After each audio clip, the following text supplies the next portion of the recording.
On this episode of Late Night Writers, our hosts talked to Laura Smith of YEDA, talking about the program, how Laura was willing to walk away from horses, and how the equestrian experience helped the development of children.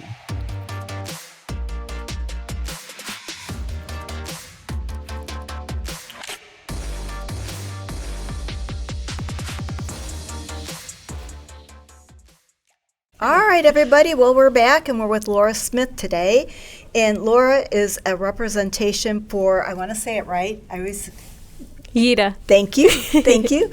And we'll be talking with her today about her position in the organization. And really, I'm the best person probably to, you know more than I do, but I know that you are the CEO and one of the founders. So is this an organization that is like all over the United States, or could you explain that position? Because I don't know that much about it. Yeah, it is now. So we started it here in Ohio, my partners and I, and we're in our 8th season now. We've got teams in 30 states. So, wow. I mean, we are slowly kind of, we've got all four corners of the United States. We've got a group and teams that put on shows up in Washington, down in Oklahoma, Florida, New England, and then all throughout.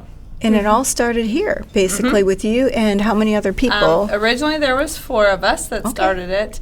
My one partner has retired since they sold their place and moved to Florida. But we were all 4 from Ohio initially. But now it's Rick Weitzel from Oberlin, Ohio, Debbie Arnold from Ashland, Ohio, and then myself from Findlay, Ohio. Incredible. Really incredible. Well, before we get into too much more of that, let me just ask you a question we ask most everybody then. How did you get into horses? How did that all begin for you? So, just kind of by happenstance, I guess, as it does happen with most people. When did it happen? When I was in the 4th grade.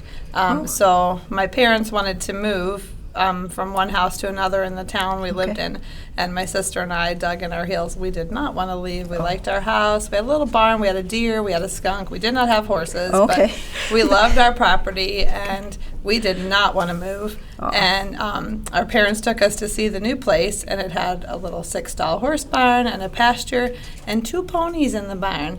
And so they were like, if you girls will just cooperate and be happy about this move, you know, I'll see if I can buy the ponies or get us some horses. Oh, wow. So, of course, you know, 2 little girls, we were like, yeah, when do we move? Today? Tomorrow? Like, let's go. And then we did, and we knew nothing. No one in our family knew anything about horses. Yep.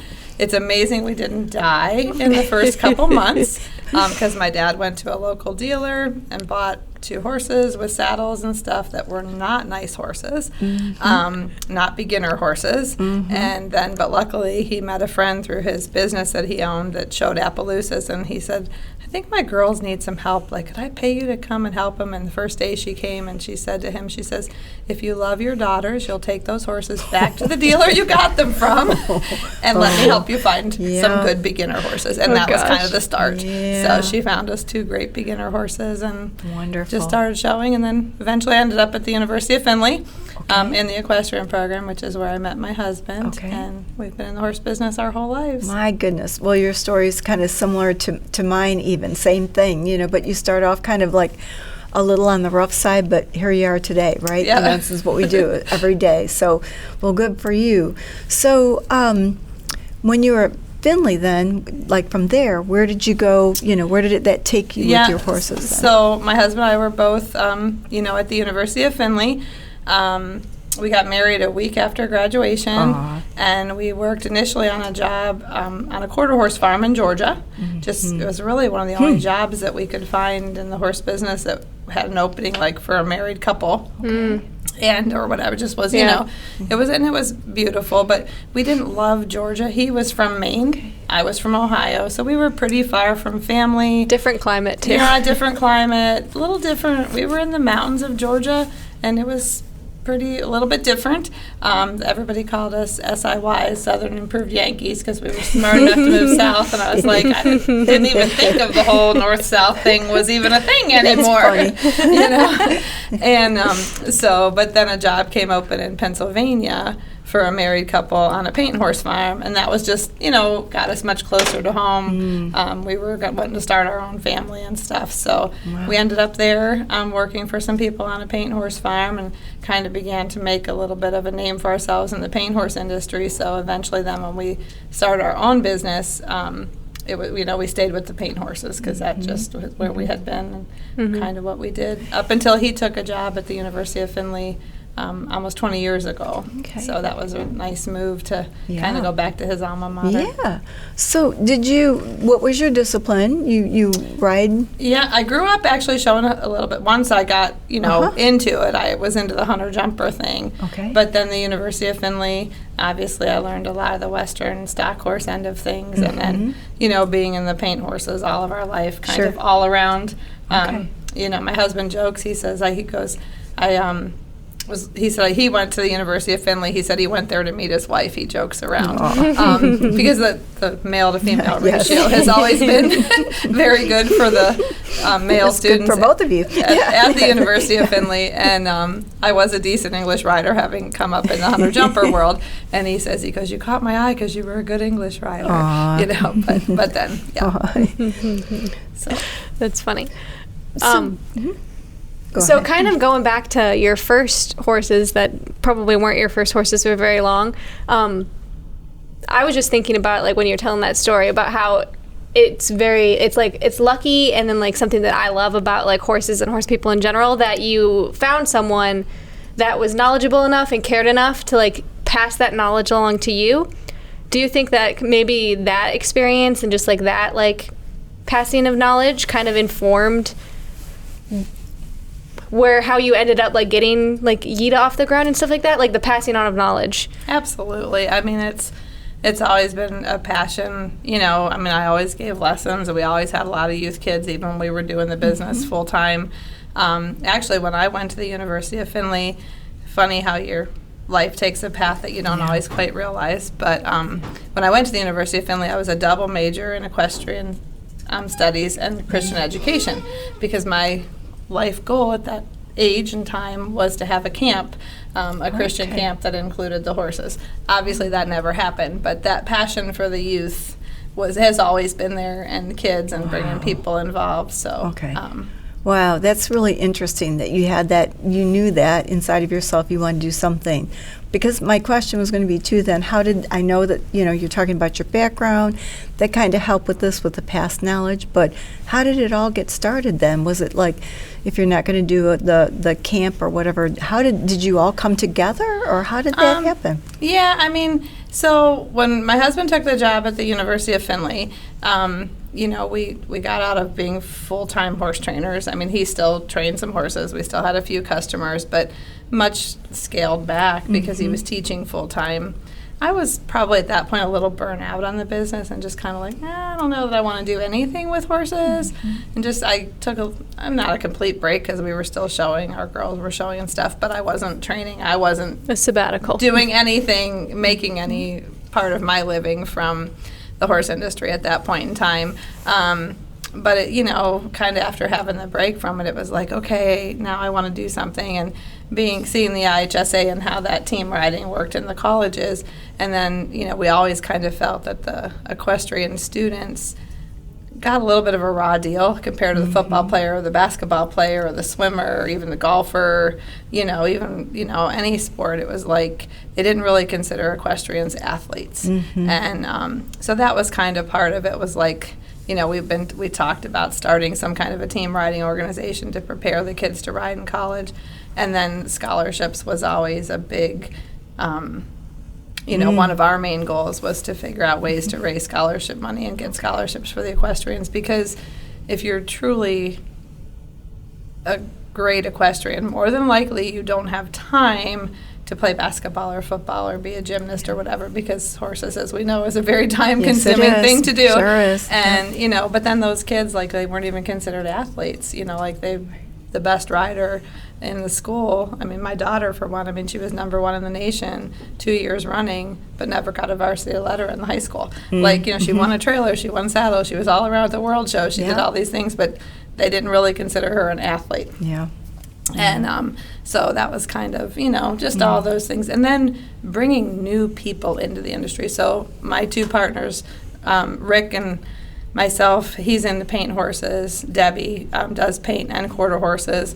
And we'd been friends in the industry and acquaintances in the industry for a long time. And we said, if we don't bring new people into this industry, it's going to go away. My client can buy a horse from Rick, and Rick's client buy a horse from me, and we can sell one to Debbie. But we're really just passing money around if we do that. We're not bringing anything new in. But if we can have a summer camp and end up bringing 4 kids back from summer camp to take lessons, and one of those kids ends up buying a horse and started to show horses with us, then we've brought new money and new people into the industry. And so that was kind of, I think, also one of our scholarships, and bringing new people in. And we look at, I look at my 2 daughters. My daughter that's here with me is a lawyer. My other daughter's a teacher, very successful humans. And they didn't get that way because my husband and I were great parents. They got that way because they were raised in the horse world. And all the things that they, all the things that horses teach you outside of how to ride. Sure does, doesn't it? And so it's like, you look at these city kids and these kids that are being raised by their grandparents and that sort of stuff, and they deserved a way, they deserved an avenue to be able to learn all the things that horses could teach them. And that's one thing YEDA does. You don't have to own a horse. You don't have to lease a horse. You don't have to have that income to be able to show in YEDA. Yeah. How long ago did it start? So we're in our 8th season. So, it's kind of interesting because some time ago, we all felt that there was such a kind of a lull with seeing new people, new riders, young riders coming in. It seemed like we had this age bracket or this age group of people that had their horses, and they were moving kind of on into, we've been showing now we want to have our pleasure horses or whatever the case may be, but we're just hoping, can we get more young people involved, and this is what you're doing, is getting younger people involved, because they're from 4th to 12th grade, is that correct? 4th to 12th grade, yep. Okay, and you're bringing these younger people in to show them, just like you said, like with your family, that there's more to it than just the horses, but those things come out of it. So it's the younger people that come in. How does that happen? How do they come in, and can you explain what you do? Yeah. So if you're interested, let's say you're interested in showing YEDA or having your child show YEDA, you need to find a team, and hopefully, we've got about 75 teams nationwide. Hopefully we can find a team somewhere in your area. Or oftentimes I'll talk to people that, I'll call and be interested, and there's no team in the area, and I'm like, hey, well, who's in your area that gives lessons? Who's in your area that has a barn? Kind of reach out to that person and see if they could get them to start a team. But once you join a team. And how big is that team? About? It can. They vary completely. The minimum to join YEDA, we need a willing coach and 3 willing riders. Okay. That's the smallest. Okay. Some of the teams have grown to have 50+ riders on them now. Okay, wow. So, but there's no, it can be any of the above. You can have 3 kids on your team, you can have 20 kids on your team, you can have 30 kids, you can have a dozen, you can have 50. It doesn't matter. Okay. So once you find these people or these groups, or you start, they say, we want to come in, we want to be a team. Where does it go from there then? So, really we let each coach run things for their team the way they want, because obviously, the way somebody might run their team in Washington might be a little different than Massachusetts, a little different than Tampa, Florida, or Findlay, Ohio, So we don't get involved in that. But most of the coaches will require maybe a weekly lesson from the kids, and then some more than that, whatever they want to require. But basically getting the kids to a point where they can learn to ride, teach them to be safe on a horse, and then they can start competing in YEDA as soon as the coach feels that they're ready and safe to do that. The YEDA divisions are set up by experience level. So our Opal riders are our junior and senior high school riders that have never shown a horse. They've never shown a horse at a lope.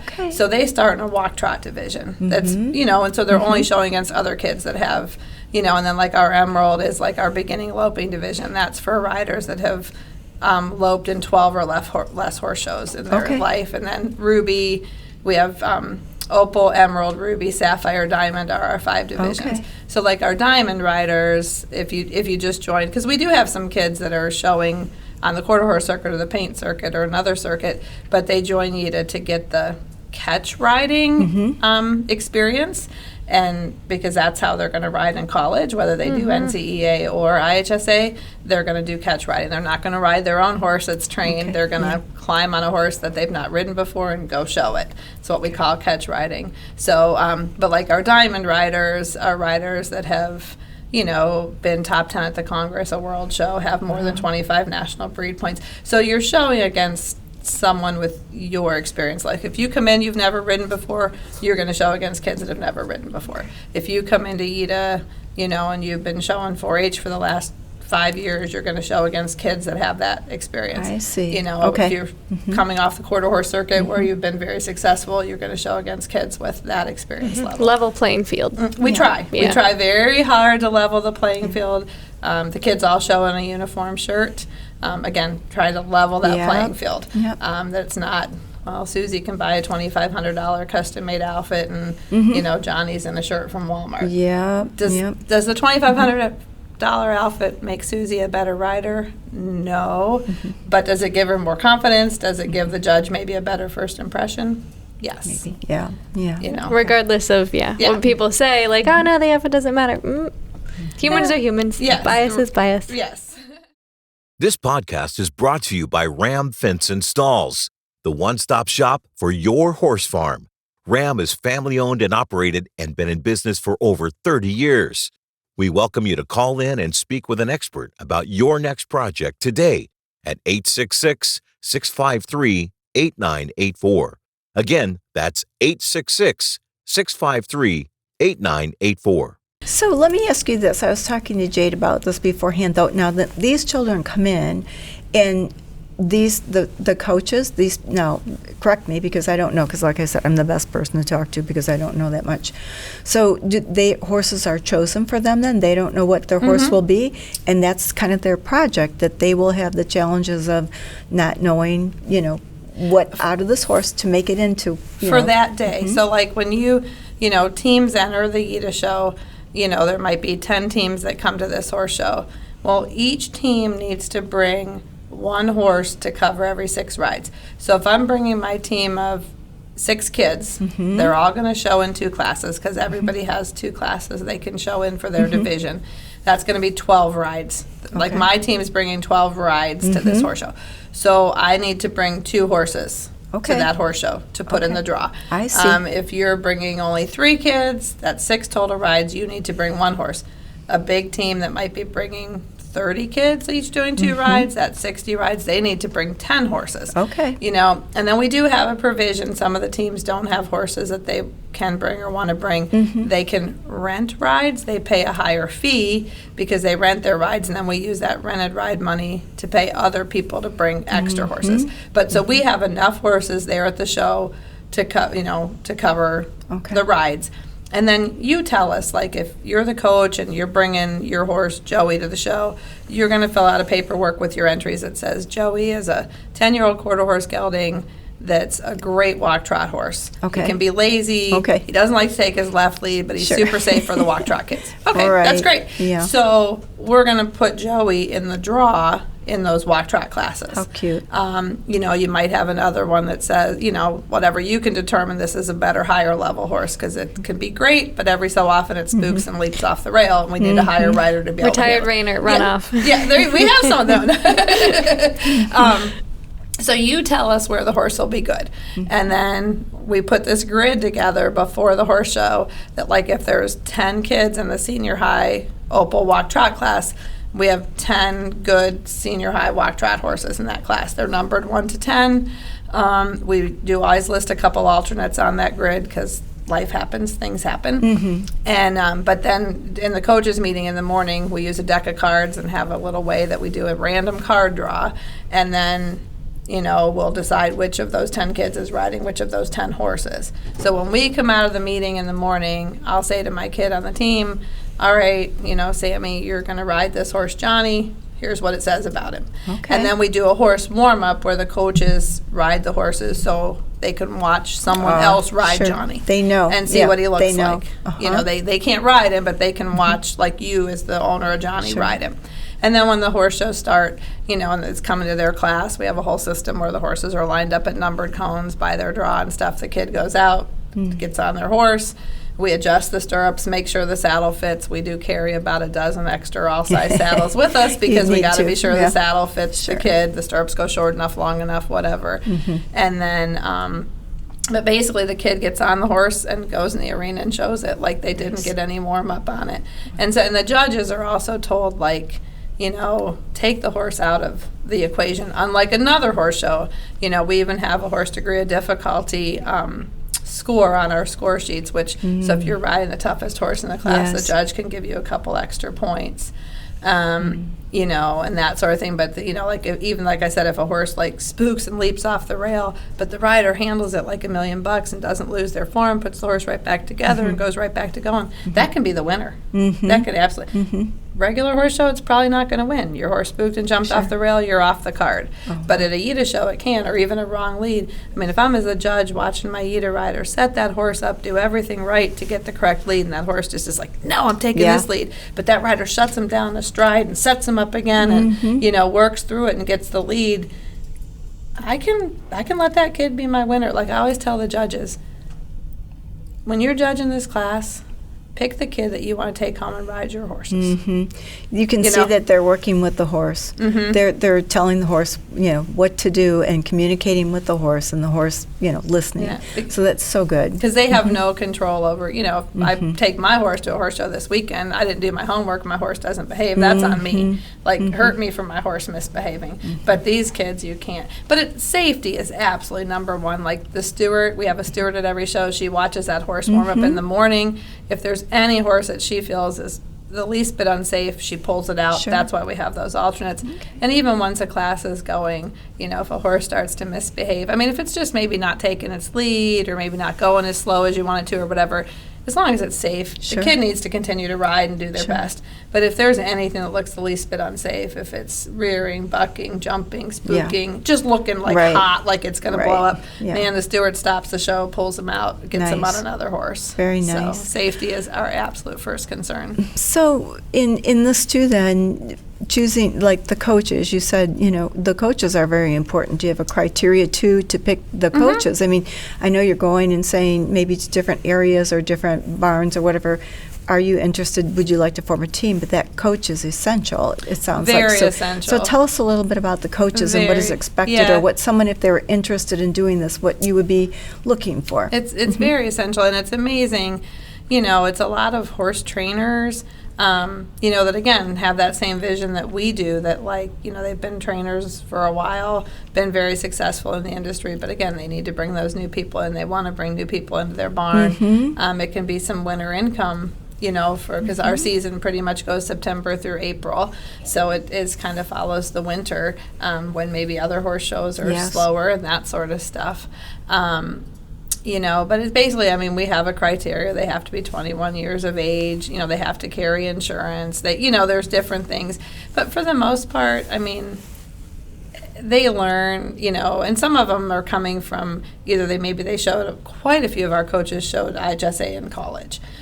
So they're familiar with how catch riding works, and they love it, and they love what it did for them. So they want to, you know, do that for their students. I would say probably half our coaches come in with that experience. But we have others that just, you know, again, it's a great place if you've got a lesson barn and, you know, you want to get those lesson kids out showing to the point where they can earn scholarships, make it to nationals, get recruited by colleges without having to go out and buy a really good show horse and a really big fancy show alpha and that sort of stuff. And yeah, it's just, I mean, we've had very few coaches. I mean, we obviously work to educate them when Yes. they get interested. Yeah. I mean, we work with them. There's a but- criteria, so to speak, that they need to follow. Okay. Oh, yeah. Yep. Yeah, we have a pretty strict rule book, and I Okay. mean, we, you know, like when they have to read the rule book, they have to agree to abide by all the rules. But it's amazing. Most of them just, again, have a heart for kids, have a heart Sure. for bringing new people in, and we have a great atmosphere. Sure. At the shows because kind of everybody helps everybody. It's a really cool atmosphere, and we have each rider can show to 12 judges throughout the season.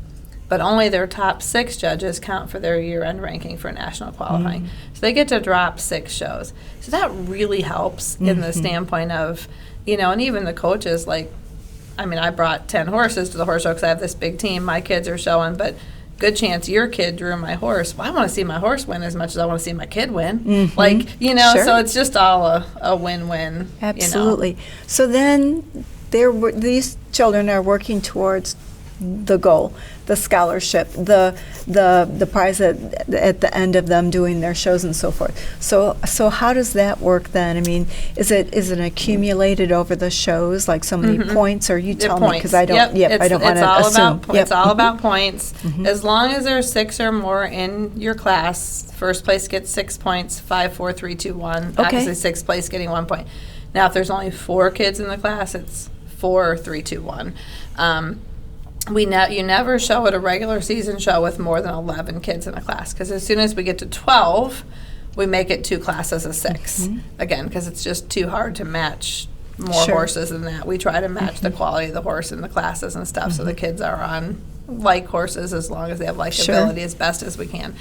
So, and then, those points, like I said, their top 6 point-earning judges are their national ranking. So like in Opal Pattern, which is that high school beginning walk trot class, and it's a pattern class where they do a horsemanship pattern, they're ranked first to whatever, how many kids there are in the division in the country by those points they're earning. So that's how they qualify for nationals. The top 10 riders or 20% of the division, whichever number is greater, qualifies for nationals. And as we've grown, like this year, our junior high Opal, which is our beginning junior high kids, we're going to have 29 riders that qualify for nationals, because that's what the 20% is. And then our scholarship incentive fund is sort of complicated, but not really. So the kids, they want to pay into the scholarship incentive fund. They don't have to, but they can. Most of the riders do. Then all that money is kept in a graduating classes fund. And then we add money. We do things all the time to raise money. We're constantly, we have some businesses that donate. We have, we have a show once a year that's our foundation fundraiser show. We have a whole foundation board that raises money. We do all kinds of raffles, all sorts of things. Anything we can do, and we have, every rider has to buy a back number. 100% of our back number sales go to this added money for the scholarship incentive fund. Then each year when the kids graduate, everything their class has ever paid in is paid back to them, plus 60% of the added money. 40% of the added money is always held over for the next year's graduating class. And so that's been, it's done great. And that's based upon the points. So if you're in the scholarship incentive fund, every point you earn is a dollar earning point, or dollars earning point. So, but you don't get the check till you're a senior, but you can start earning those dollar earning points in the 4th grade. And we do have a safety net built in. Let's say you're in the scholarship incentive fund in 4th, 5th, and 6th grade. You've earned all these points. They're sitting in your little bank. But then life happens. Either you get busy, your dad's transferred to Alaska where there's no YEDA shows, whatever. You quit showing YEDA. You don't need to do anything in 7th, 8th, 9th, 10th, or 11th grade. Excuse me, but your senior year, you do need to be a member of YEDA. You can be a non-competing member living anywhere in the world, and then you'll get that check for those dollar earning points that are sitting in your bank. Very, very nice. So last year we paid out, I think, I don't have my number exactly, but it was well over $50,000 to our graduating Unbelievable. class. That's amazing. So if a parent was interested and they would like to get their child involved, then what would be, first of all, like a couple of questions would be, do they, maybe how far do they have to go when they show, if they qualify? And then maybe what they could expect as parents, because sometimes, like even kids when they get into sports, you don't know what you're getting into. Can you just give a little bit of a... Our website, showyeda.com, would be a wealth of knowledge, because there's a find a team thing there. So that's the biggest thing is there a team in your area? If you have a team right local, that's going to make life a whole lot easier to not have to travel very far for your lessons and your team. So there's that. And then our show schedule is online, but a team is going to kind of like decide which shows their team is going to. A YEDA team can go to any show in the country. Oh, wow. Excuse me. Yep. They don't have to show just in Ohio, but obviously the Ohio teams are more than likely going to show in Ohio because it's convenient and close. But like if my team wants to fundraise and make a trip to Florida or make a trip to Oklahoma to show at a show, we absolutely can. Wow. So, that's again talking to the coach about how, how that's going to go and what they charge for coaching fees and lesson fees and that sort of stuff. It's a little bit different. But we have a lot of kids that on our team here in Ohio that never travel more than 2 hours for a horse show. Okay. Well, that's a lot of information.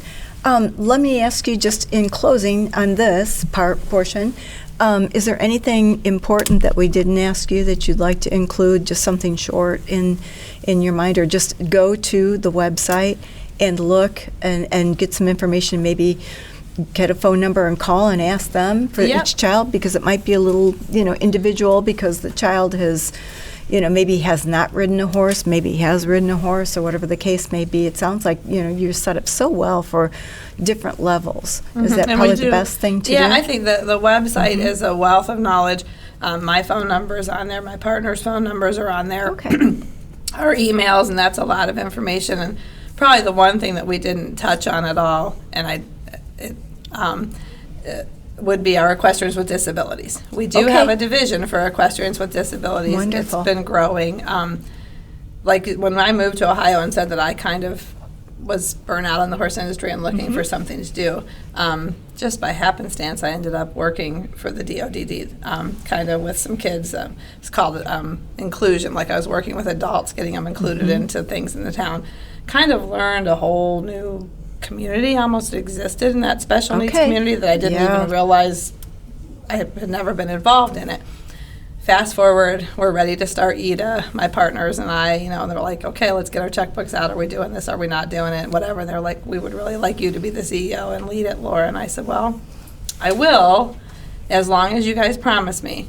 Doesn't have to be this year or next year, but at some point, if this is successful and it works, you'll let me add an equestrians with disability division to it so that we can be sure that we're including everyone. And they were like, sure, absolutely, down the road. So I think it was the 4th year of YEDA, and things had gone very, very well. And they were like, I think it's time. I think you could do it. And so we did, and it's been pretty cool. Again, it's a little bit smaller, but it's grown. I mean, we've got riders in Washington, New England, Florida, Tennessee, Ohio, and very inclusive. We have a walk-only assisted division, a walk-only independent division, a walk-trot assisted, and a walk-trot independent division. And there's no age limit. If you're an equestrian with disability. I was going to ask you that. Yeah, is it the 4th through 12th? No, if you're an equestrian with disability, you can be an adult and still be involved in it.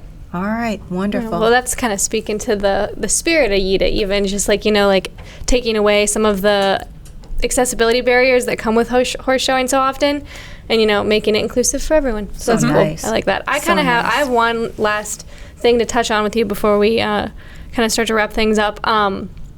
So kind of to go back to like how you were talking about how other sports get like training essentially from, could be from like when you're basically in diapers all the way through college and stuff. Have you seen, since you're coming up on like your 10 years of YEDA, have you seen maybe like a difference in like horsemanship, because if like all of these like football players and basketball players and stuff are learning teamsmanship and sportsmanship from a way younger age than a lot of like, I don't know, just like Susie who's riding old paint at her grandparents' house or something like that. Have you seen like any sort of palpable difference in horsemanship or just like even horse knowledge? I think so. I mean, it's slow, but I mean, we've partnered with AQHA, and because they do see the benefit of what we're doing. Like I was a little bit blown away here 2 years ago when I got an email from the AQHA that said, hey, we want to talk to you. We want to work with you. Like, we see what you're doing. And I was like, oh, okay. I mean, the AQHA is a pretty big organization. Like, I'm making a difference. Very big. And, that sort of thing. So, I mean, it absolutely is. It's just opening doors. And we are blessed. I mean, we have some of the most amazing YEDA coaches. Shauna Brown was horse and rider coach of the year. She's a YEDA coach. Lynn Putoff, NSBA award winner. She won the some big award. And SBA last year, I can't remember, she's one of our coaches, you know, Keith Cedia, Nice. big NRHA guy. I mean, and that's the amazing thing. And so and everybody gains off each other's knowledge, Yes. which is really cool. Yep, iron sharpens iron, right? Mhm. Yep, you got it. Absolutely. Okay, well, we'll be taking a short break, and when we get back, we will enter our next segment, Canter Banter. Okay. Okay.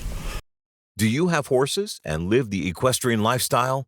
Be sure to check out our blog at yourhorsefarm.com. Yourhorsefarm.com is a great equine online resource. So be sure to share with all the horse lovers in your life. And remember, laugh much and ride often. Okay, so we're back, and I think you have a little story to share with us.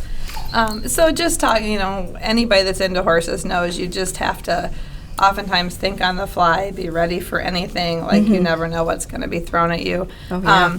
Very much true when you're running horse shows too. I mean, we've gotten fairly good at it. We still are learning and make mistakes, but we put on horse shows almost every weekend all around the country.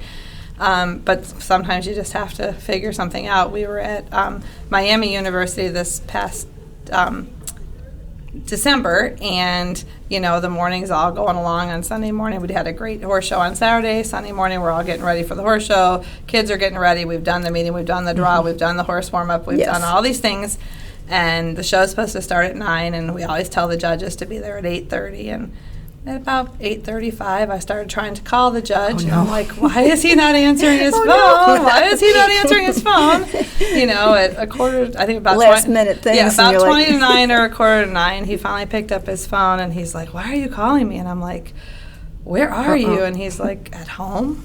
Oh, and no. home is 3 hours away. Oh, no. And I'm like, well, you're supposed to be in Miami, in Oxford, Ohio, at Miami University judging Oh, a YEDA no. show in 15 minutes. Oh, no. And he's like, you could just hear that silence. He's like, oh, my God, I forgot. Oh, my Oh, God, no. I forgot. I mean, everybody's Oh, worst no. nightmare, right? I mean, we've all Yes. been there, and we all Yes. forget things like Yeah. it was a total honest mistake. Oh, my goodness. So then I'm like, okay, now we've got you Now know, what? 150 kids here and horses and all this stuff and no judge. Oh, so we're scrambling to find a judge that's closer than 3 hours. Yes. I've got a few people working on that. But I will say, you know, you kind of make lemons out of I love lemonade. They made some announcements. We were at a college. The young gentleman that was the announcer was like, hey, we're going to have fun with this. We got a couple hours before the horse show is going to Oh, my start. goodness. We're going to have a dance party. So he gets all these kids out in the middle of the arena, gets them going with a dance party. They have a blast. Oh, my gosh. And then they're like, okay, coaches, you're not dancing, so you must have some stress. So we're going to do yoga with the coaches over here. Oh, my Got all the coaches goodness. going in this whole yoga relaxation thing. You know, just had fun. One of the ladies there ran and got coffee and donuts for Cute. everybody. And when it was, you know, we finally got the horse show started, we had to end up having a great horse show. But at the end of that show, at the end of the day, I had numerous parents that talked to me, and I even had a couple parents email me and said, we just want to thank you. Like, thank you for not canceling the show. Yep. We were there. The kids wanted to show. You made the best of it. And they said, honestly, in 5 years, my kid's not going to remember whether they won or lost that day or liked or didn't like their draw, but they will remember that dance party They will remember. for years. How Like, sweet thank you is for that? making it work. Aw. So, you know, you just have to think on the fly. And I mean, Yes, I you was do. thankful to have all the college kids help that weekend. But Well, that's a great story. That's wonderful. is. That's the way to do it. You got to think Yeah. on the fly sometimes, and you made it wonderful for them. Good memories. So, well, Laura, thank you so much for coming in today. And again, we appreciate that you took the time to tell us all about YEDA, and we just wish you the very best going forward. So, Well, thank you, and people thanks for coming in. having me. Yeah, I really thank you for appreciate coming. it. Thank Yeah, you. Thank you.